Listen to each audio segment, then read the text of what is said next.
Back when Mitt Romney was busy trashing 47% of the country as no good tax cheats who don't contribute to the success of America. You forgot lazy. They're also quite lazy. I was lazy, I didn't include that. Ironically enough, in the audience at that point was a convicted tax cheat, and not one who makes $20,000 to $30,000 a year. This is James Batmajian, who we're calling the Batman, who owed $250,000 to the federal government. He was convicted of not paying it. He actually went to jail, actually. He was 6 sentenced months, or 8 months. 8 months in a South Carolina federal prison. And then eventually, afterward, 2 years of supervised release. He had to pay the outstanding taxes, the $250,000, and a $30,000 fine. Nothing like a 15% fine. Yeah, so it's like, you know, I'm sure he says I had to pay $280,000, but the $250,000 you owe. Yeah, right. So $250,000 you already stole. Right. So you're just you're giving that money back, and then he's got to pay the $30,000 fine. He is the largest property owner in downtown Boca Raton. He's probably got 30 grand. Yeah. And the money he made, of course, on keeping the $250,000, I suspect he made more than 30 Oh, yeah, grand. he certainly invested. So he comes out ahead, money-wise, in the deal. He did have to go to prison. That blows, for 8 months in a South Carolina prison. He lost his law license when he came out. And his wife made the contribution to Mitt Romney, the $50,000 for a $50,000 dinner to get at that dinner. And she took him as her guest. So he didn't make it. His wife made it. I'm sure their accounts are totally different. Yeah, I mean, that doesn't affect him at all. So look, of course, the best part of this is what John started with. Here's a guy who's literally a tax cheat, convicted tax cheat, and he's sitting there shaking his head like, yeah, you know, can you believe 47% of the country doesn't pay any federal income tax? They're goddamn poor. You know, I'll tell you what, they're taking all the money. You go get them, Mitt. And by the way, he didn't want to pay the $250,000 in taxes. But as a family, they're perfectly happy to pay $50,000 just to attend this event. They get dinner out of it. Yeah, they got dinner, yeah. Do you not understand how the donations work? Like, how do you go to a $50,000 a plate dinner? Like, aren't there restrictions on the amount of money you can give? It's not a... Well, that's a No, good point. Citizen United. But I mean, that's a super PAC, though. You can give to that. You still Yeah. can't. You're still maxed out on the contributions to a candidate. Yeah, they split it up. So a lot of times what they'll do is, okay, here's $5,000 to Romney's campaign, here's $25,000 to the RNC, and Gotcha. here's another $20,000 to the We actually have PAC. some But numbers overall, for you that. got to make 50 to get in. I Right. got you. So just to give you an idea of what the $30,000 fine means to him, I would be so pissed just- if I didn't like what was for dinner. Ben concentrating on the small things. Brian Regan has I mean, a great bit on normally you that. get the beef or chicken, but I mean, you got to get. I mean, there's got to be like beef, chicken, fish. Like they got to offer a stew. there better be dessert. Yeah. Did you saw the video? There was dudes in white gloves serving meals. They gotta have a stew. Every time I see a movie with dudes in white gloves serving stuff, they always serve stew.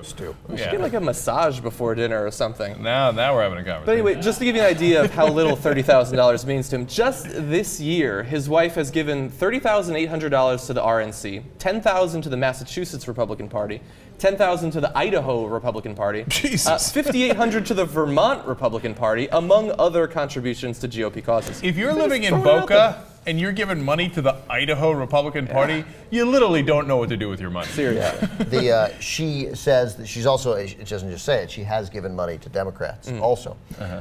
She's willing to buy They're socially politicians liberal. of So, any sort. Mother Yes. Jones sent an email to the husband saying, "Did you go to the 47% fundraiser?" And he responded, "No, I did not, but I believe my wife did." The problem is, his wife said, "Oh no, I took my husband." How do you forget? And Yeah. so Or that- how are you not sure that your wife had dinner with a presidential candidate? Yeah.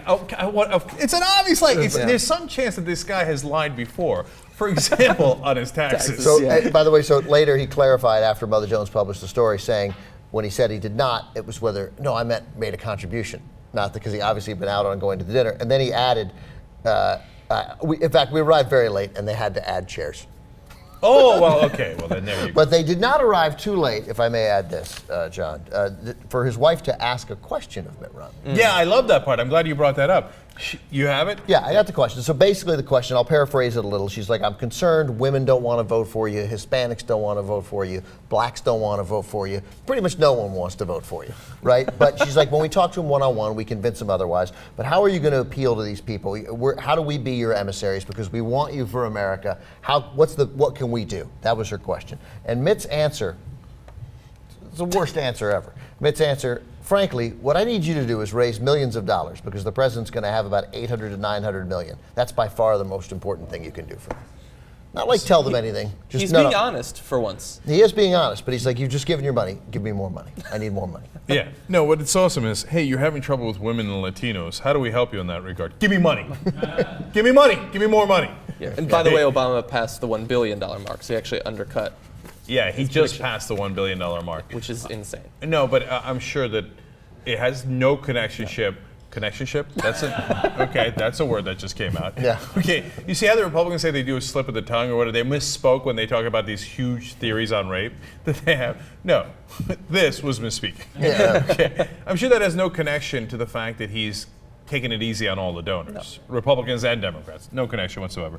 All right. Besmirching them. All right, what's next? Yeah, really fast, just this is the last point.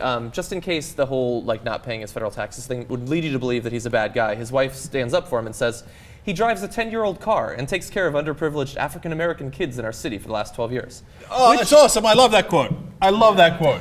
Oh, come on. Why did you say African American? That's so stupid. Why don't you just say, hey, we work with poor kids, so we're trying our best, etc. That's okay, right? To say, we even help black people. Oh, wow. I didn't know that, dog. All right, then it's okay. Here, have the $250,000 back. Yeah, steal all the taxes you want. I didn't know you help black people, even their kids. Wow. Are you not merciful?